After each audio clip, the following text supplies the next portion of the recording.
Hey everybody, welcome back to another episode of Card Talk, and in this episode we decided to do something special. Grant and I have been kicking around the idea of recording about encounter cards somehow, and so what we decided that we were going to do was to talk about encounter sets. So there's several sets that make up the encounter deck, and they get mixed and matched. And so each encounter set is made up usually of somewhere between, 6 and 12 cards. Sometimes it's more, sometimes it's less. But that's how we decided we were going to attack the encounter cards, so that we can talk to you not only about player cards in our normal episodes, but also talk about the encounter cards. And I think that that's going to be, I think that this is a lot of fun. So in this episode, this inaugural episode of Encounter Card Talk, I guess. What do you think, Grant? Should we go with Encounter Card Talk? I have no idea, mate. I'm just along for the ride. Right. And so in this inaugural episode of Encounter Card Talk, we're going to deal with the Spiders of Mirkwood. The Spiders of Mirkwood is a 12-card set found in the Passage Through Mirkwood, Escape from Dol Guldur, A Journey to Rhosgobel, Return to Mirkwood, and in the new latest expansion, Lost in Mirkwood, from the Rovanian, Wilds of Rovanian expansion. And so, and also in that encounter card set, we have 7 different cards, but there's multiple copies of some for a total of 12 cards. And so we have the King Spider, and we have Hummerhorns, and we have Ungoliant Spawn. Those are the enemies, and we have 2 locations, the Great Forest Web and Mountains of Mirkwood, and then 2 treacheries. We have Eyes of the Forest and Caught in a Web. So, Grant, I'll pass it over to you. I did a lot of talking here to intro this first episode of Encounter Card Talk, but what first card do you want to talk about? The Hummerhorns is probably the one I say stands out the most in this encounter set. It's probably the one that's caused people the most heartache and the most crying when it comes out. It's not so much the threat that or the engagement cost that you've got to worry about, it's its effect. Being, after it engages you, deal 5 damage to a single hero you control.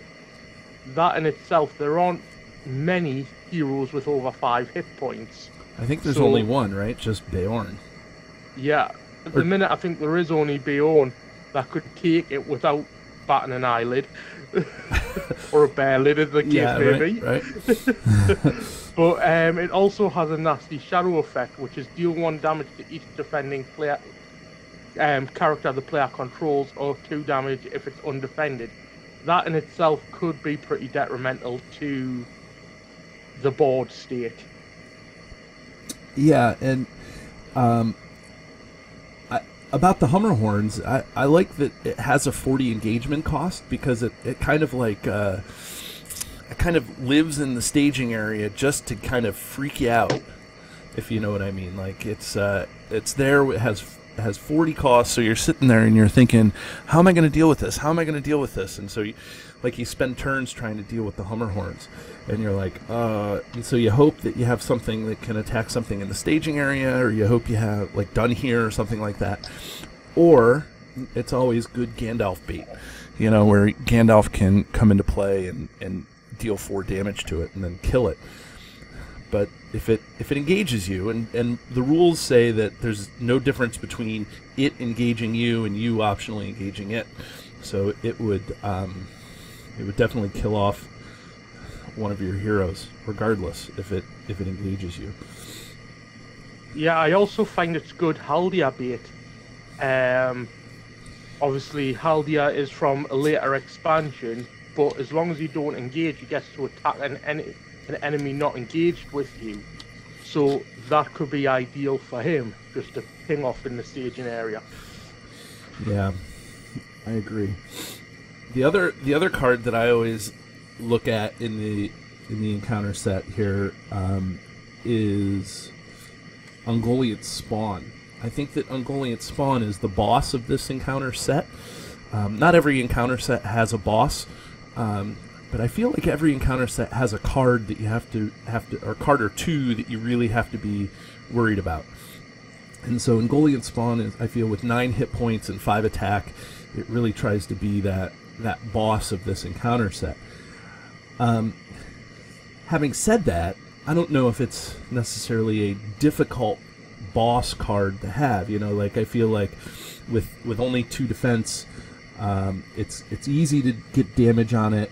I think that it's also, in terms of its when revealed effect, it's not a horrible card to deal with. Its shadow effect can be pretty damning at the very end, because in that first quest, the passage through Mirkwood, remember you have to find a Ungoliant Spawn and beat it at one point, and so if that's your last stage, and you have to raise your threat by 4 because it comes out or something like that. I don't know. There's as a shadow effect. I don't know. That just seems like that shadow effect can be pretty harsh when it does it. But in terms of boss cards, I don't know if this is a horribly difficult boss card to deal with. It's impressive. You know, it's attacking you for 5 every round, and that's something you have to try to figure out how to cope with. It has 9 hit points, so it's definitely not a usually not a one-turn defense or one-turn attack and kill. Well, I think you've covered most of the main points. I mean, I wouldn't even consider this a terrible enemy to come across coming off the encounter deck. Its shadow effect is probably more of an issue than, say, its stat-wise. I mean, that 5 attack, yeah, can be a bit damning, but it's got you need a total of 11 to kill it outright, and with the setup of the game now, it's not actually that bad. I think the Hill Troll poses more of a problem than, say, the Ungoliant Spawn has ever caused. Right. It's like a softball for boss enemies. I think I've had more problems with Chieftain Utak than I have with Ungoliant Spawn.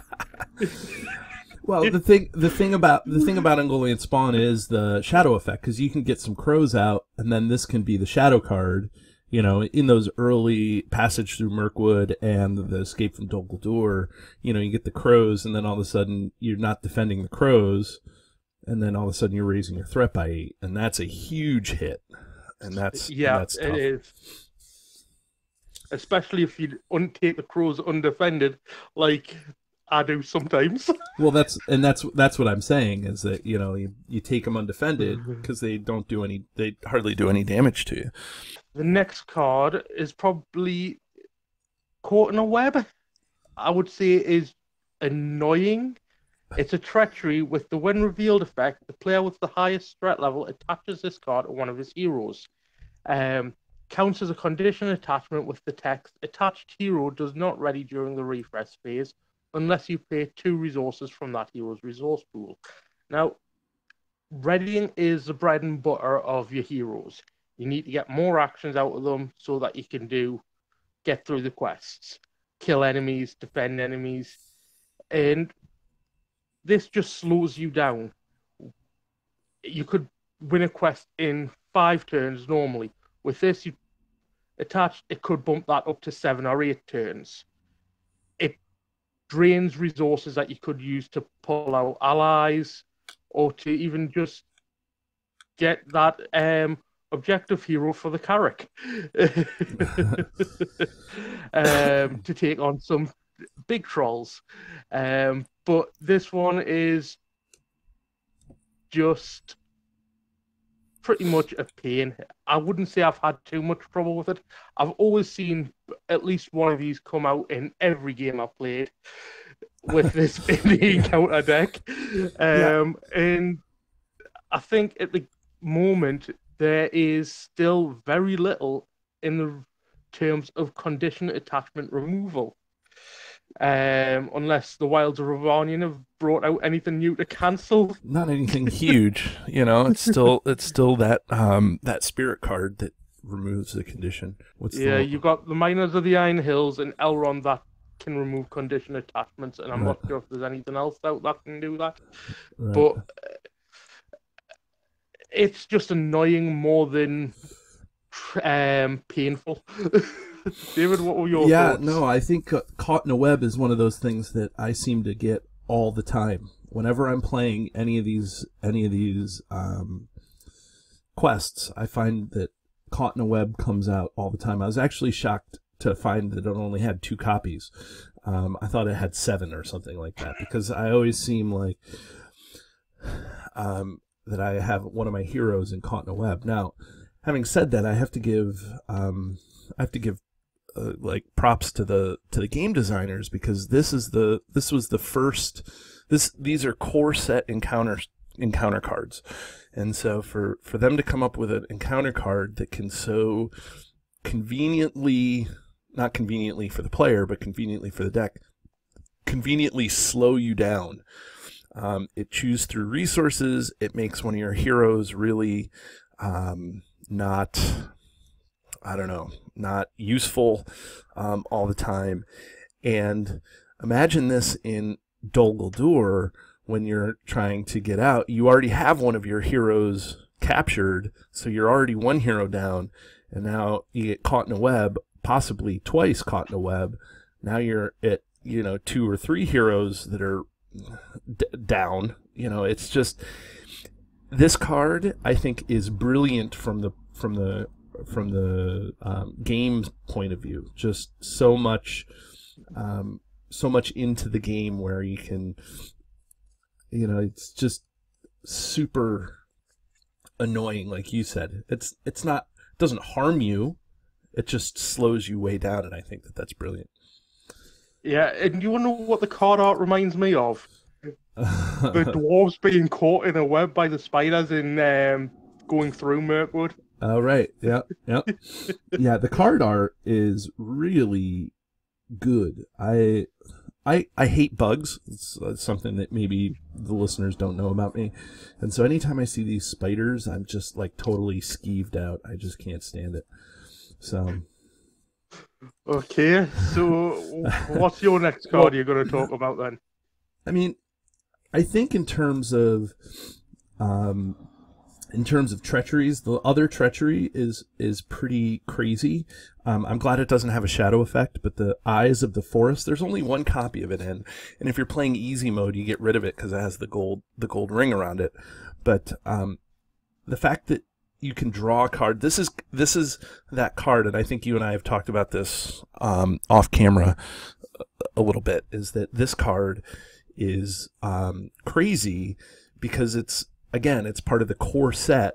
So what it does is it introduces the player to the nature of the encounter cards, is that there's not going to be any what's the word I'm looking for? There's not going to be any sympathy when it comes to the encounter card set, because so you have to discard all your events. I know that there's cards later on that have been printed that's like discard all your cards, or but for this to be in the first set, and typically in that first passage through Mirkwood, the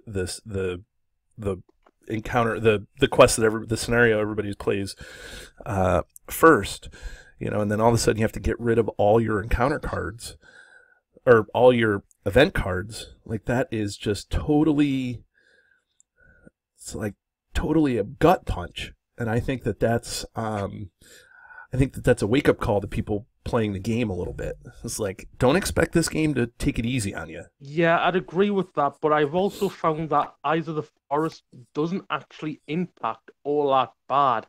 I mean, yeah, you get rid of a few events, but generally speaking, you don't hold on to your events, you use them when you get them, unless you're setting up for a 4-turn combo. But no, generally speaking, I find this one is a softball from the encounter deck. In all honesty, I've never actually cancelled this when revealed effect, because either I haven't minded discarding the cards that needed it, or I've just never had anything to cancel it with, and it's just like, yeah, fine, there you go. Yeah, I guess some of that is also playing style, because some people want to play with events in their hands, like that the feint and the some of those tactics events can be pretty helpful. I'm not saying they can't, mate. That I think we should talk about would be the Mountains of Mirkwood.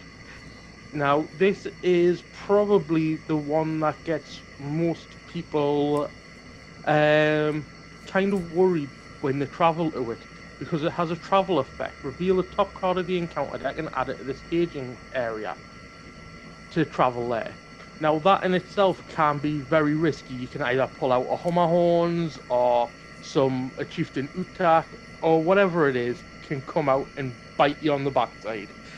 But I always love traveling here, because after it leaves play as an explored location, each player may search the top 5 cards of his deck and add one to his hand, shuffle the rest of the search cards back into their owner's decks.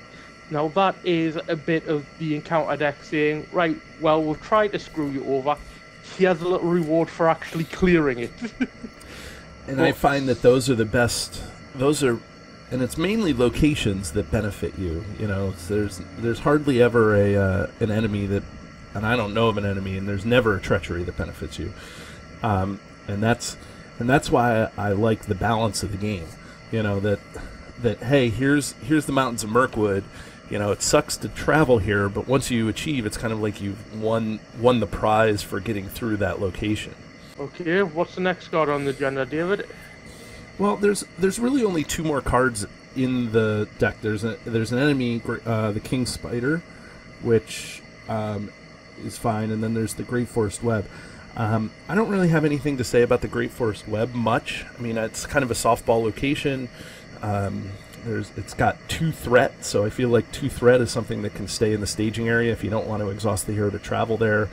It's also Asphalov bait, Northern Tracker, those sorts of easy ways to get rid of locations. So the Great Forest Web is really not, for me, something that's going to be any sort of issue. But then the King Spider, again, I don't think that it's a softball in terms of the type of enemy it is.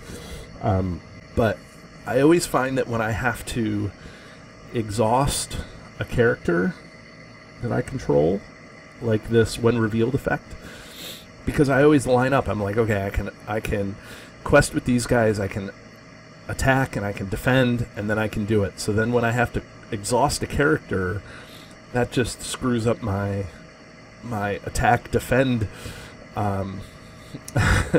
my attack and defend the plan in my head, and that's an issue. It's with only 2 threat, it's not like this thing is going to be that horrible in the staging area, but it has a 20 engagement cost, so it's probably, in most cases, going to come out right away, and you're going to have to deal with it. And then, if you're new to the game, it's kind of hard to do 4 damage right away to something. If this is one of those things that comes off first, 4 damage right out of the bat. No hero does 4 damage right out of the bat unless it's buffed by something. So yeah, right. And so takes an attack of the King Spider undefended. Takes 3 damage, swings for 5, and then pray that you don't get a shadow effect. A damning shadow effect. Right. Yeah. Right. Which leads me really nicely into what the shadow effect of this card is. Again, it's that really annoying, you have to exhaust a character. Like a lot of the game is planning, in the way that me and I have a friend that I play with often here, and it's we spend more time actually planning what we're going to do and making sure that it works out than we do actually playing the game. And then we turn over a card or turn over a shadow card, and all of a sudden every plan that we made is ruined, and then we have to go back and we say, oh, we've gotten to the point now where we're like, maybe we shouldn't just think about it. Maybe we should just do it. You know, like that sort of thing. And which is good for that peril effect, which just came out. You know, where you have to make the decision as a single player. You can't talk about the decision that you make with anybody else. But that's for a different encounter set. What are your thoughts on the last two cards here? Well, as you said, the Great Forest Web is a softball. There's nothing to say about that. It exhausts the character. You move on. The King Spider, a little bit more tricky, but I'm just looking at its art, man. Do you realise it's got two faces? I only just noticed it. It's its actual face, and then the kind of the jack-o'-lantern face on its abdomen there. It's, I've just been sitting looking at it. It's like, yeah, they've done an amazing job with the encounter sets on the encounter art. Yeah, there's very few cards that I can say have bad art, and this one, you look at a card and then you just think. If you just look at it, pick up a random card and look at it, see if there's something you can spot, and every time try to spot something different. And no doubt you'll find something. Yep. I just picked up Mountains of Mirkwood, and I actually never saw that it was actually a mountain there. I thought it was just the storms from the mountains, but you can see that it's just very subtly drawn a mountain range there, and then there's the lightning and the storms and stuff. So, okay. See, I've been playing the game for 5 years. Eagle in the back corner, just underneath the threat dial. Oh yeah, look at that. Looks like there's a group of eagles. And join us next time for our next episode of Encounter Card Talk, where we're going to be talking about the Dolador Orcs. We'll see you later, everybody.